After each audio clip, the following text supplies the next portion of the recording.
I was cleaning my room and I was cleaning the studio because I took some time off, and now I have a problem.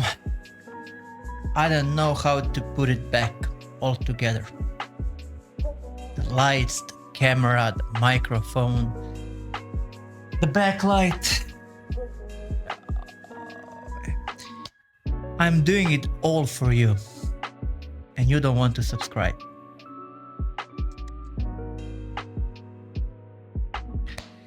What to say? Okay, maybe you don't love me.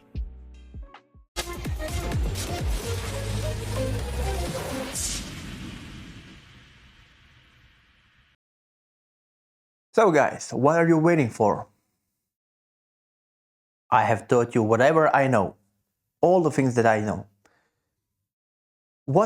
Let's recall what information I have shared with you during the past episodes. So we were going through the matrix, how to escape, how to be good with people, how to talk to people, how to sell, how to become powerful, what is money, how to understand the money in the right way, what are banks, how to use your money, how to invest, different kinds of investments into real estate. There are quite a few episodes about crypto, Bitcoin, trading, on all of the graphs, if you recall, the green candles, the red candles, the bull market, bear market, and so on. So then, after this, the only question is now, what will you do with this information?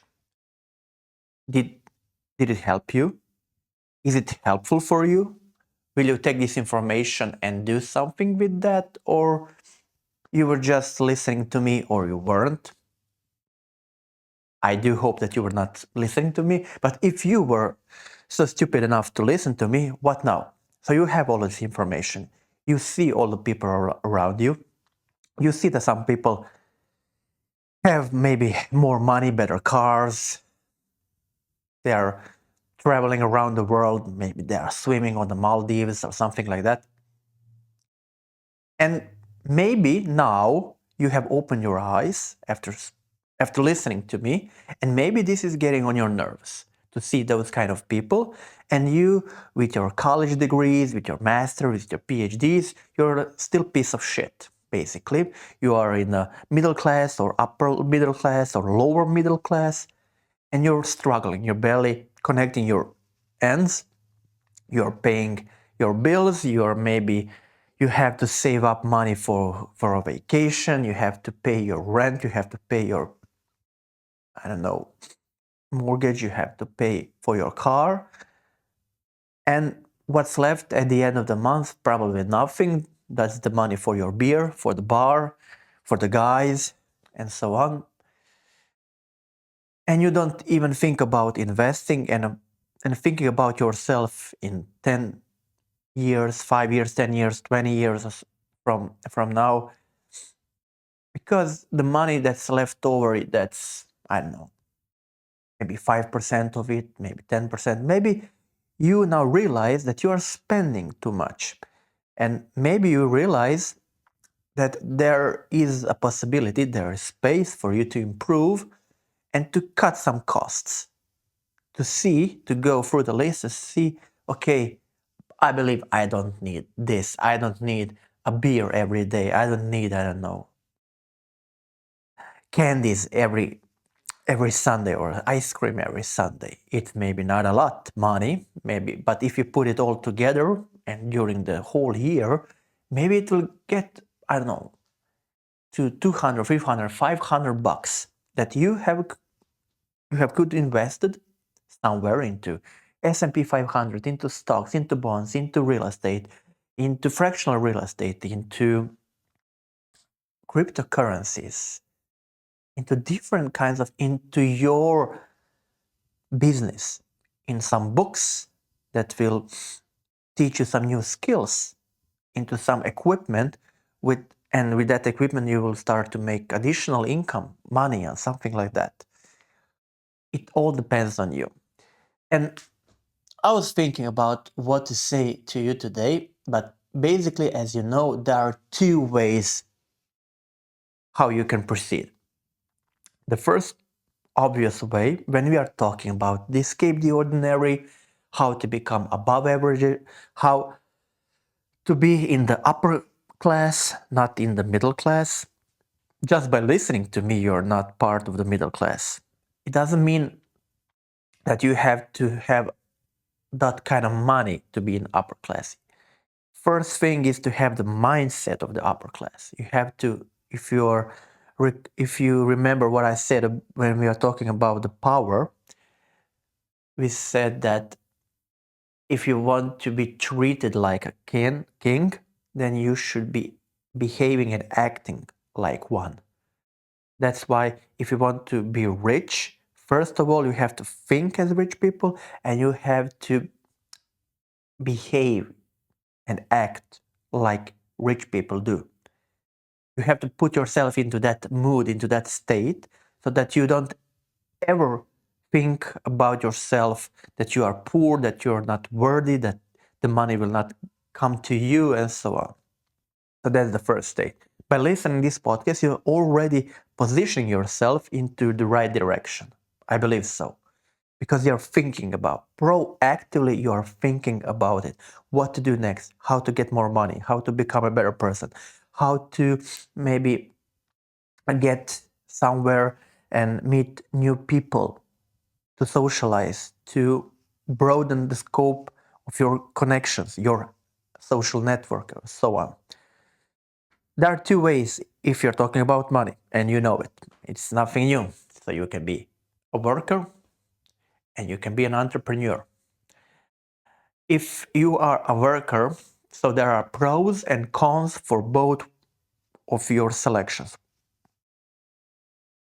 Whether you go with job or you go to become an entrepreneur, be your own boss, there are pros and cons.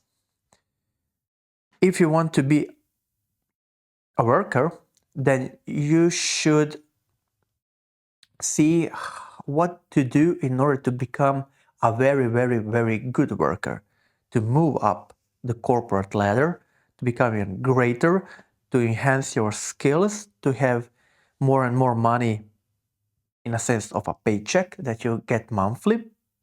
And what are the pros? The pros is that your job is highly predictable. You know what you're doing. You're, let's say, skillful in that area, in that domain. You understand your job. You are a professional there, and you have a 9 to 5 job. You don't have to work on weekends and so on. Even though that your company was not doing great in the past few months, you still receive your paychecks. So this risk is mitigated if you are a very, very good worker. And if you are a good worker, then in most of the cases, you will proceed to the next level, become, I don't know, a leader, a manager, or something like that, a director, or executive director, and so on. And you will get more and more responsibilities, of course, but you'll have also more and more money, or let's say maybe you'll have a company car or something like that, maybe some other benefits. But there is some cons for that. So there is a cap. There is a maximum amount that you can get. That's the first thing. The second thing is, because you have received a pay raise in the past year, it doesn't mean that you will receive one today and in the next year and in the next year. Nothing guarantees you, because from the eyes of the owner of the company who you work is that you are an expense. You are something in an Excel spreadsheet that goes under the category expenses. And the owner of the business, his only game is to increase the revenue, so the money that's going into the company, and decrease and to lower the expenses as much as possible, so that he can increase his profits. That's why the company exists. Company exists to make profit, to make money. For whom? For the owner. That's the entrepreneur. That's the other type of worker. And when you are a worker in a company, okay, maybe you have something to say about where the company should go or what should we do, maybe some strategic decisions, but at the end of the day, it's not your call. It's the call of the owner. Owner it has the full rights to do whatever he wants. He can close down the business. He can let everybody go. He can, I don't know, change the domain that you're working in. He can change all the products, everything during the night, and you can say whatever you want, but at the end of the day, it will be how the owner says. So you can agree with that or disagree, it doesn't matter. If you cannot work in that kind of environment, then you have to go, obviously.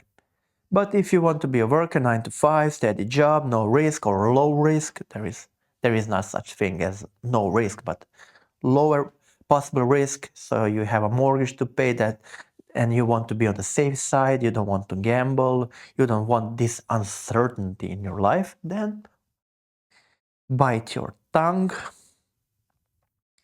suck up, and work. Whatever you have to work. That's why when I was a manager, there was a lot of people in my group that were saying to me, okay, but I don't want to do this or this job or that job or this activity or that activity or this task or that task because I'm not paid for that. It doesn't state in my contract. We agreed that I would be this or that. I would be, I don't know, a QA, quality assurance engineer, and I will not have to, I don't know, model the user interface in some, I don't know, in some program, in some application. We didn't agree about that. But I don't know, for some reason, our UI designer decided to go, and we don't have it right now. Now we are in search for another one for a replacement, but in the meantime, we have to work. We have to figure out something, and then maybe there is not so much work in the QA department, but there is a lot of things to do in the design department. And if you I cannot force you to do that, but that is something that we need now in the company. And you have the ability to do it. And if you want to move up the ladder, then okay, you will accept different tasks and you will show to your bosses that you are a multi-practice, that you can do different kinds of things, and that at the end of the day, your bosses can rely on you regardless of the problem. So if you want to move the corporate ladder as fast as possible, then you have to stop bitching and whining, and you have to be prepared to do different kinds of things. Let's say you should care about the business as much as your owner does. You'll never care like that because you are not the owner. But if you want to move and have even more money, but with this low risk, then you will have to do different kinds of shit. And that's fully normal, and be prepared and stop bitching. You decided to be a worker, not me. Or maybe I am, but if you decided, then go with it. But if you are a worker and don't want to do the things that maybe are not specifically written, you didn't agree or something like that with your boss, then don't bitch and don't be mad if you don't get a pay raise, if your bosses are not satisfied with you, and so on and so forth. Business is business. It's not family. Think with your head.